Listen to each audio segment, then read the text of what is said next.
Update. Am I the a-hole for giving crappy Christmas gifts and ruining my marriage? Original post. I, 31 female, married my soon-to-be ex-husband, 33 male, in 2018. My in-laws never liked me and made it clear.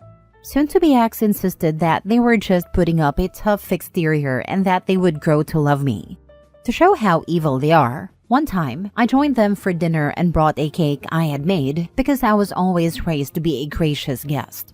When I stepped into the kitchen and offered a cake to his mother as a thank you for inviting me, she took the plate over to the garbage bin, dumped it in, and handed me the plate back.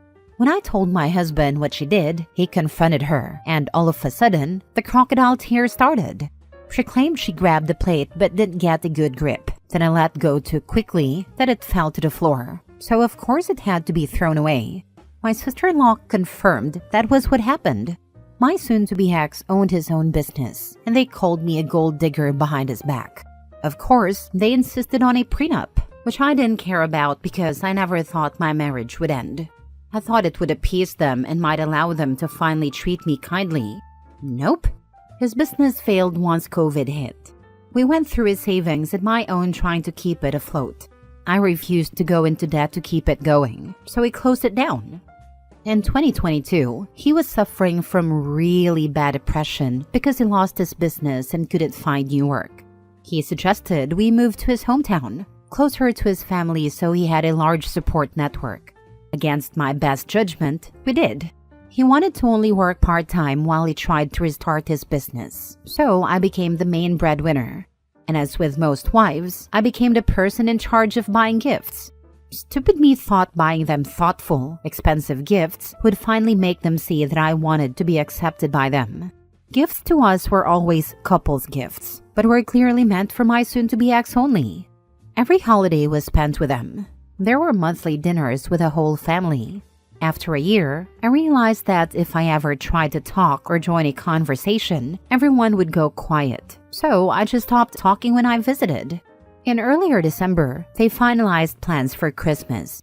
A few days later, my soon-to-be ex said his family decided they didn't want me to join them for Christmas Eve dinner and Christmas lunch because I ruined the family vibe. I replied, "Fine, we'll do our own thing instead." My soon-to-be ex sheepishly looked away and said he was still going to go. I was livid and so disappointed in him. That was the moment I knew my marriage was over. So, I returned the presents I had bought for his family. In their place, I got one pair of novelty business socks for father-in-law, a supermarket brand bottle of shampoo for mother-in-law, and the nastiest perfume I could find at a dollar store for sister-in-law. The most expensive gift was a large rawhide bone for brother-in-law and his wife's chihuahua, too big for it to get its jaw around, rendering it useless. I saved about $600 to put down a deposit for a new apartment. My husband came home from Christmas lunch, telling me I had humiliated him and embarrassed him in front of his family. I asked him why he thought I would buy nice gifts for people who clearly don't like me and don't want me around. I served him divorce papers last week. Remember how he was supposed to be a millionaire by now, so he had that prenup? Soon-to-be ex is not eligible for any of my savings. It was required to keep separate accounts. Or alimony. He doesn't have money for rent or auto insurance. Not my problem anymore. Some of my friends and family are on my side and proud that I went out in a blaze of glory. Others are telling me I was being way too petty, which isn't really like me. So, am I the a-hole? Now for the top comments before reading the update. Not the a-hole. He chose his family over you and still expected you to buy all the presents? This was perfectly planned and well-deserved for every one of them, including him. He only worked 12 hours a week at Walmart, so he could do non-existent work restarting his business. I make just over 6 figures, and I can't believe I didn't realize years ago that I was the family ATM. Not the a-hole. So thoughtful of them to insist on a prenup. I hope you send them a sincere thank you note after the divorce is finalized. Lol. My lawyer even laughed that the prenup that was set up for him is going to be what we use for me. It required both spouses to maintain separate bank accounts, and each spouse could keep 100% of their savings. No spouse was eligible for alimony. You should send his mother a thank you card for the prenup. Ha ha ha. Be glad you didn't have children with him. Be glad you can escape and be free with no strings. This relationship should be a learning lesson about the love you want for yourself and a life you want, not a loss. The first thing I did after I moved into my new apartment was adopt an older cat from the shelter. He was allergic, and I could never adopt one since we first started living together. Now we're just two old hags living our best lives after being rejected. You're not old, silly.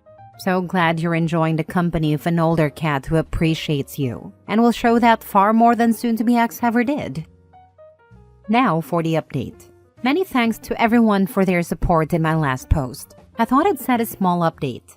First, for those who ask how the deposit on my new apartment was only the $600 I saved on the gifts, it certainly wasn't. I had to dip into savings, but that $600 helped. My soon-to-be ex didn't bother reaching out to me after I left until he was served the divorce papers, and my lawyer made it clear we're exercising the prenup.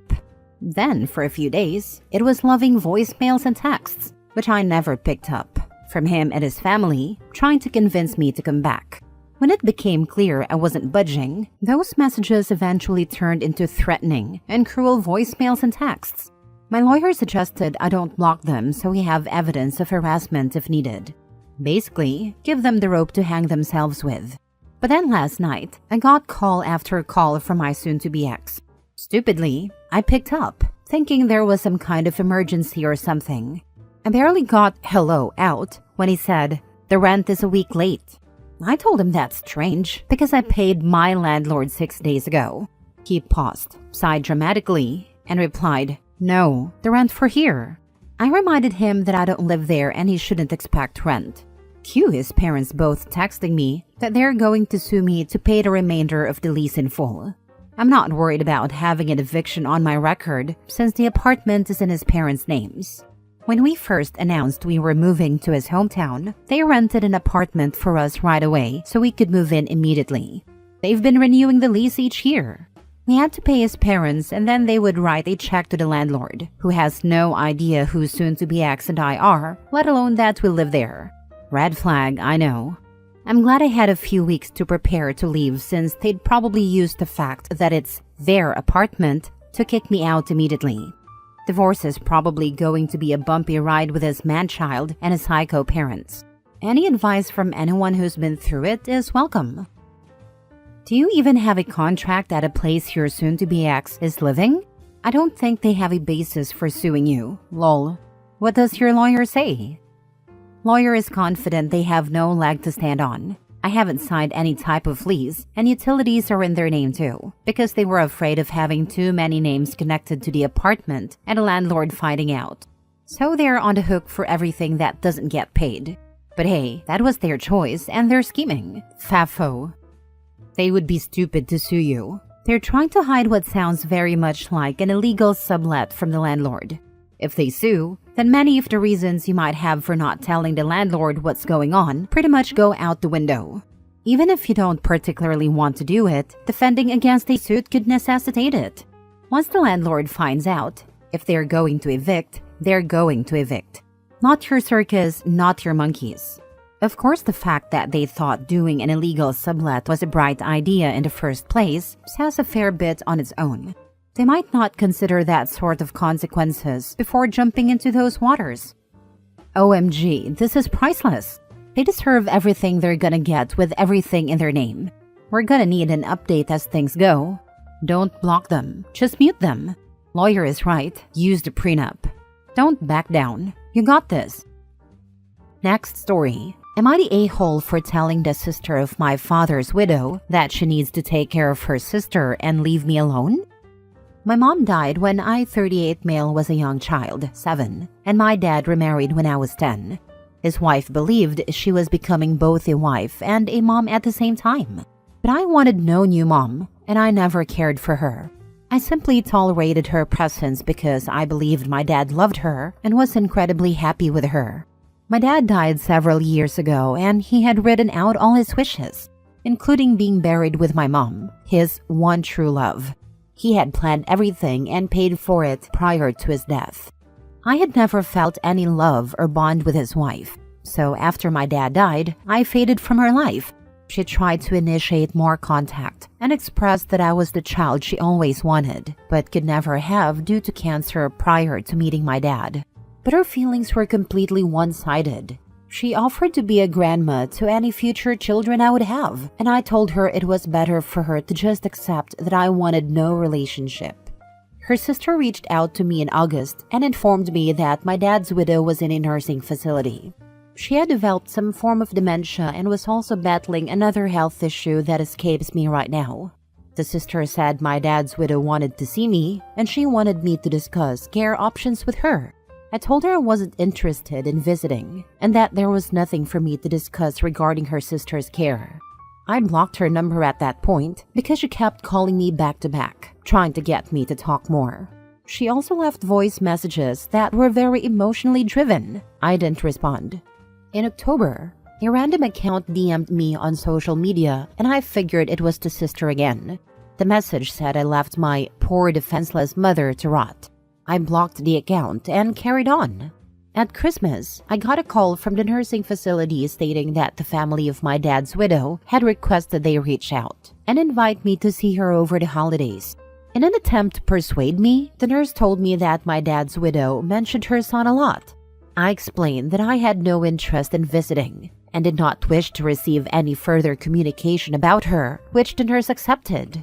Midway through last month, I received another DM from an account with a very long and detailed message about the current situation of my dad's widow. I unblocked her sister's number temporarily, called her, and told her I did not want her pestering me anymore. I told her that her refusal to accept my decision was becoming harassment. I told her my dad's widow was not my problem. She was not my mom, and I did not care for her. I told her sister she needed to take care of her own sister and leave me alone, because I was not involved and I was not family. I told her that if she didn't stop, I would get the police involved. I ended a call to her losing her mind over the phone.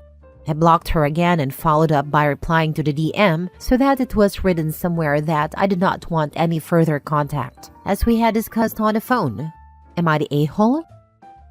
Now for the top comments. Sounds like the sister doesn't want to take care of her either. Still doesn't change that this isn't your problem. Not the a-hole.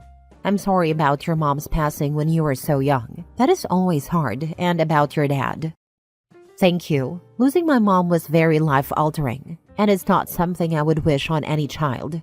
The pain never fully goes away. It does sound like that, or that she wants to do less and expects me to step up since they don't have any other family.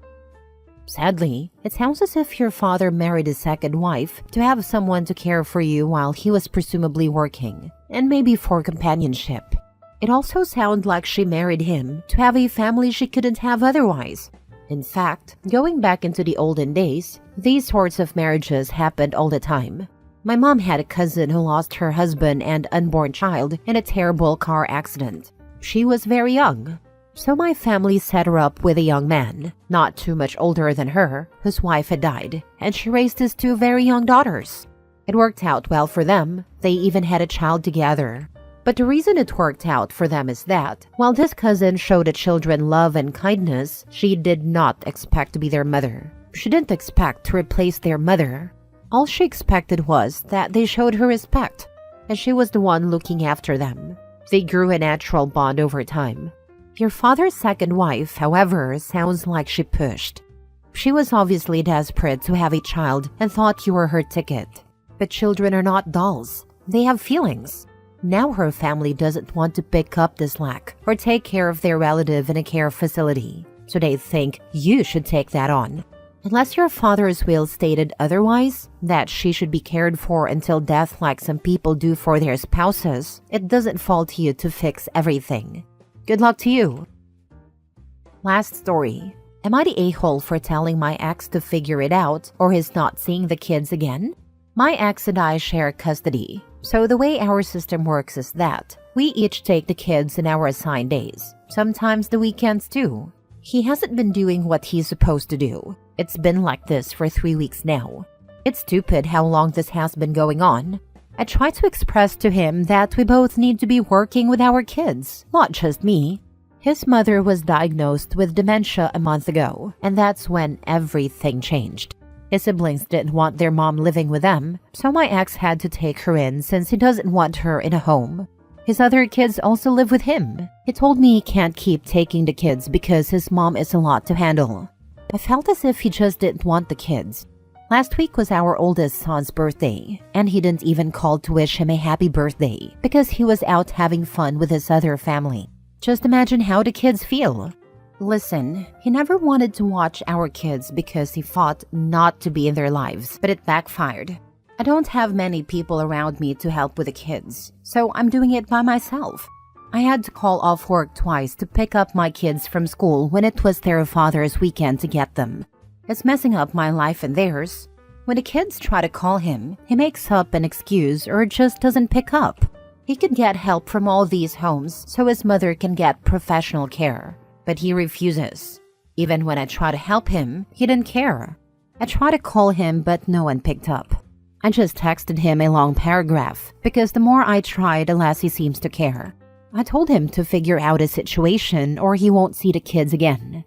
If he can't pitch in, then we have to go back to court. Am I the a-hole? You need to work together to get a schedule that works for him and allows you to have certainty over his days so you can plan your life. It's not about him versus you, but about something you can both stick to. If that means he rarely sees the kids, then that's the cost for him not being able to commit to regular days. As for not putting his mom in a home, it's altruistic and lovely, but if he's not coping, then he's not doing the right thing by her or any of his kids. Dementia is freaking hard, even for fully trained carers with a backup team of doctors and nurses on call. He may not be able to afford putting her into a home. That's the sad reality for many caretakers. He can, but just doesn't want to. He had to take her in because his siblings didn't want to, but he was given options to put her in a home for professional care. I even gave him one, but he refused and said he didn't feel like it. I can't control what he decides. Everyone sucks here. The man is taking care of his mother, a full-grown adult with dementia, and you are critical of that. He is an a-hole for not wanting a relationship with his children. Taking him to court is likely to work against you. If he claims his mother as a dependent, then child support may be recalculated, and you may get less. Her nurse takes care of her. I actually know what it's like to have a parent with dementia. He was offered professional help, but refused it. He doesn't want to be a father, that's all, and I'm not forcing it. Instead of me having to beg him to be one, I will just go to court.